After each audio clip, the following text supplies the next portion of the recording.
Some say when the apocalypse happens, only true rock fans will survive. That's one of the amazing lines from a movie called Trick or Treat from 1986.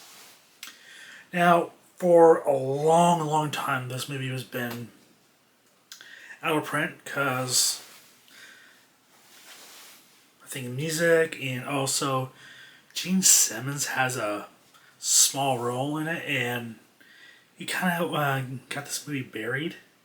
For a long time, it was on YouTube, but since then, it's kind of hard to find on the tube. It also has Ozzy Osbourne as a televangelist. It's very funny. But anyways, however, this last week we for something else, not even DVD related, and now it's officially on Blu-ray and DVD. I believe it is the first time ever on any kind of disc format. Maybe a VHS back in the day, but from the good folks at Simpsons Film brought you this wonderful movie, and I'd say the transfer of it's amazing. I was really expecting a subpar transfer because a lot of times you get something online, the transfer is kind of a letdown. Even on Blu-ray, you don't have that great 4K on it, but not this time.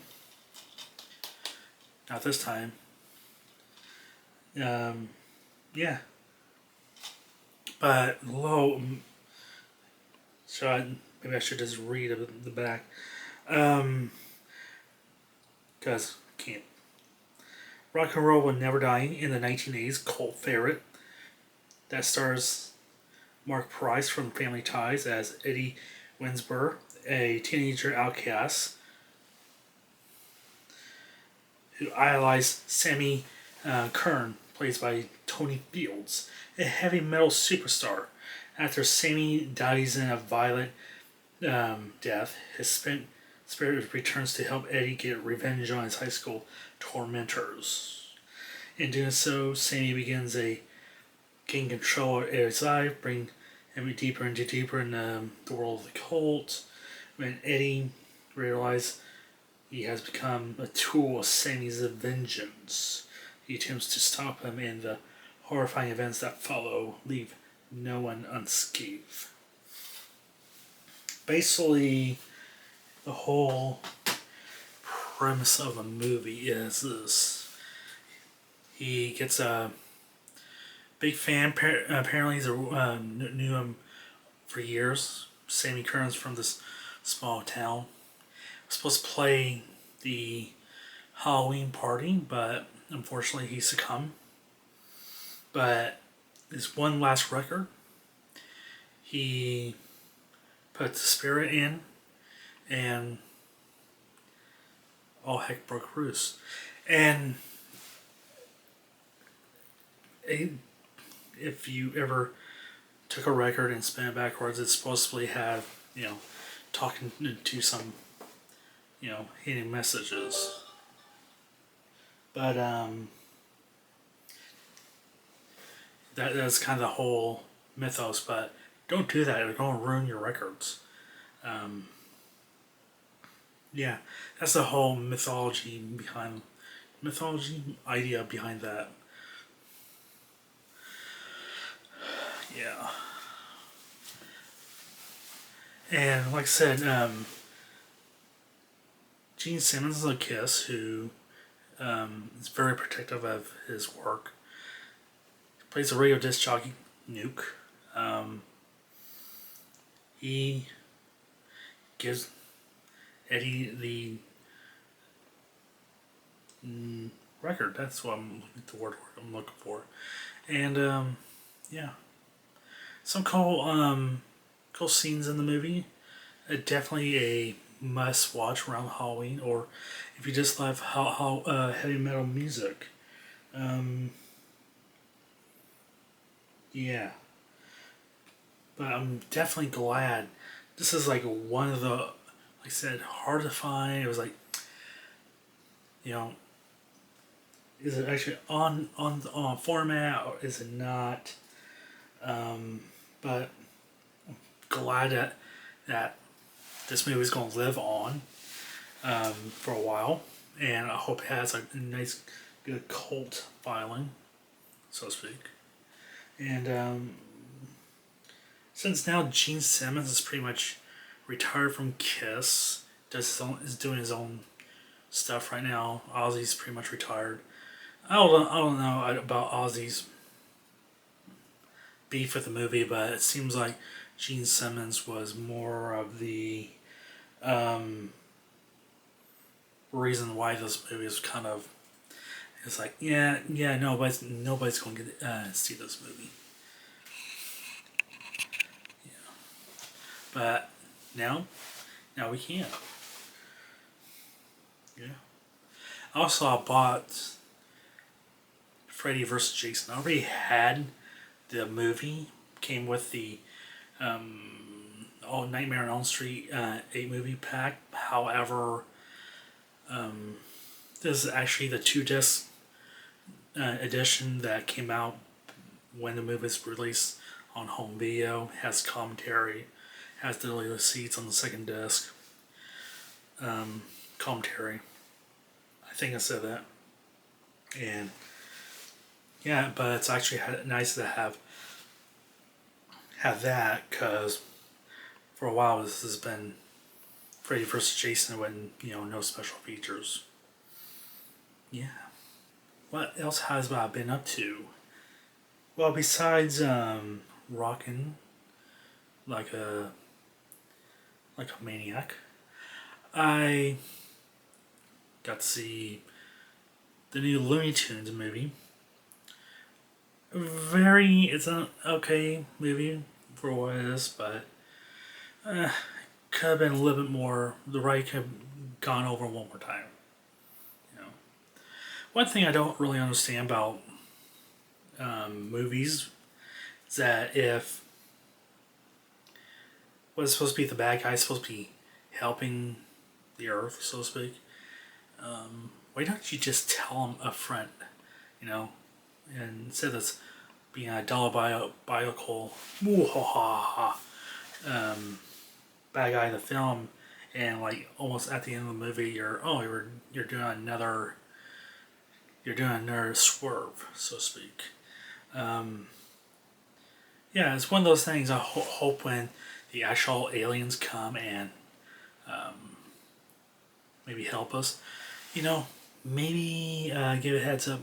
Hey, we come in peace. We come in help. Instead of doing this weird, uh,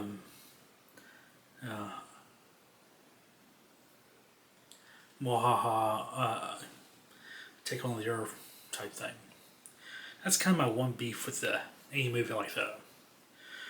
And yeah, so go see it. It's good, probably a good rental. I actually got to see that Anion movie with the Russian marrying that stripper. I thought it was okay. Maybe on second or third watch, I have a real clear opinion of the movie. But one person from my hometown of paper, the Alton Telegraph, had an extremely different opinion of the movie. And a lot of that kind of chalked up for being kind of not necessarily a boomer, but maybe just not out of touch. It's kind of like out of touch, but also, So, here is the professional review. Movies with Mary. Arion won 5 Academy Awards last week at the Academy Awards ceremony. As a member of the Critics' Choice Association, I was. Hold on. Stupid ad. Helpful.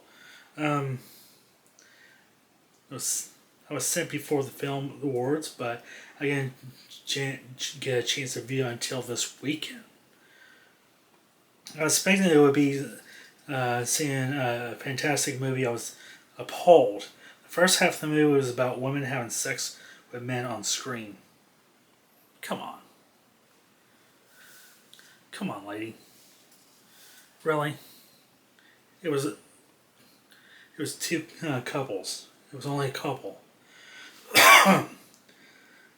mm. The film left nothing to the imagination. Actually, it kind of did. I have to disagree with you on that. It left something to the imagination.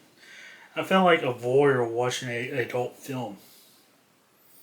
And it's a Russian American escort. No, she's not. She's a stripper from Brooklyn and supposedly marries a child of spoiled son of a rich oligarchy named Ivan. One source, once the news reaches back to homeland, her fairy tale marriage is threatened as the groom parents set out to New York and get marriage annulled. That's not necessarily true. Mickey Madison stars as the lead title. Some Russian guy named is Ivan, wealthy son of a Russian oligarchy. Yurka Borisov is Igor, or Igor, very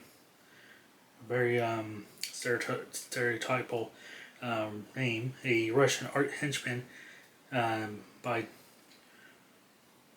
Toros. Easy for me to see because I don't have my glasses on. I was shocked that Mickey received the Academy Award. I didn't think her performance was worthy of a Academy Award, with so many great performing women by Demi Moore and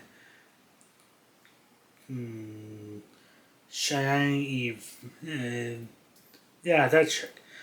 To name a couple of great actresses got robbed. I was not overwhelmed by the acting in this movie, period. This movie was written and edited by the director of Academy Award winner Sean Baker. I was offended with all the sexual scenes. Oh, you're breaking my heart, Mary. And the foul language. F-bombs was removed of the script, half the dialogue would be disappear. Ooh. This is a foulest movie I ever recall seeing that wasn't classified as adult entertainment. Liar. What a liar. This is the foulest movie I ever recall. Really? You didn't? Pulp Fiction? Scarface? That's foul, a lot of four-letter words there. Yeah. But, this is the most foulest movie ever. Showgirls, come on, get the fuck out here. All the good movies start with good scripts. I thought the script this movie was too long and too risky and too boring. A little bit long. I had to go with there. It could have got down by a few minutes. Unfortunately, the editing by the writer and director, who was so in love with his script that he couldn't bear to cut any dialogue. The movie was way too long. It was long, but it was not. It was not Wolf of Wall Street long. Okay, it was only 2 hours and 15 minutes. Get over yourself.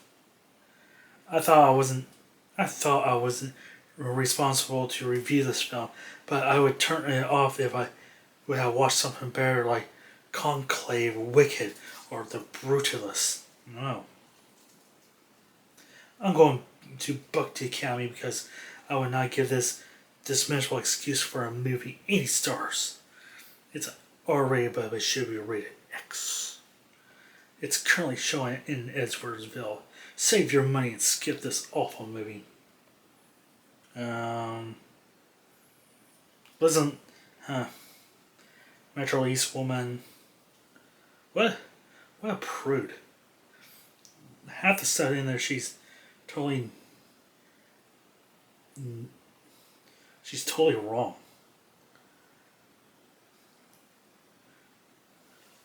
Wrong, Mary, babe, you're wrong. Is it? I thought the last part of the movie was pretty good. I mean, there was some scenes, yeah, it was boring and probably could have cut a little bit shorter, but come on, it was an entertainment. If the Academy Awards did not think Wicked was good, maybe they found that a little bit better. Are you serious? Are you married? What a prude. My goodness, what a prude. I was offended. Really? There's in the 120, almost 150 years of cinema, you're offended by this movie? There's movies that really have been offended, such foul language. Yummy. You don't think Easy Rider was offensive back in the day?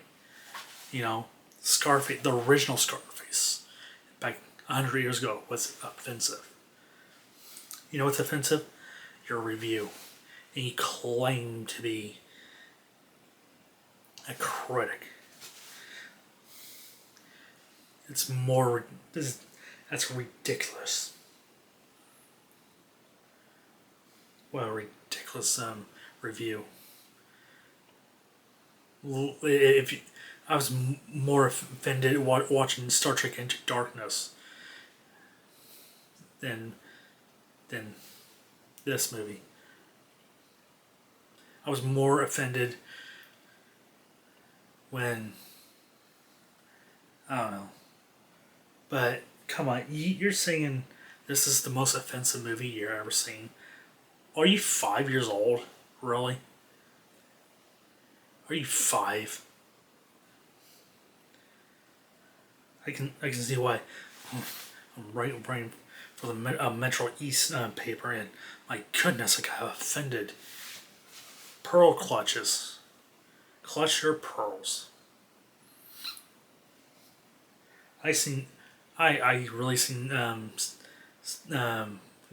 way worse movies. You ever seen Carl Star 2? I have. You ever seen Ghoulies 4? I have. That's really offensive. That's really awful movie making. You ever seen La La Land? Nope, I haven't. And I think that movie's straight up offensive. So is, I don't know. That one movie with that. I thought actually, with that amount of F bombs in the movie, are you saying that something like Wolverine and Deadpool was less offensive than this movie? Are you 5? Come on, get the hell out of here. Really, you're offended by this movie. I know I'm going around in circles saying that, but come on. You're just being say you're offensive by not being, what's the word? You're just not going with the flow. You want to stand out. You want to get your name in the black and white paper. Offensive, my ass.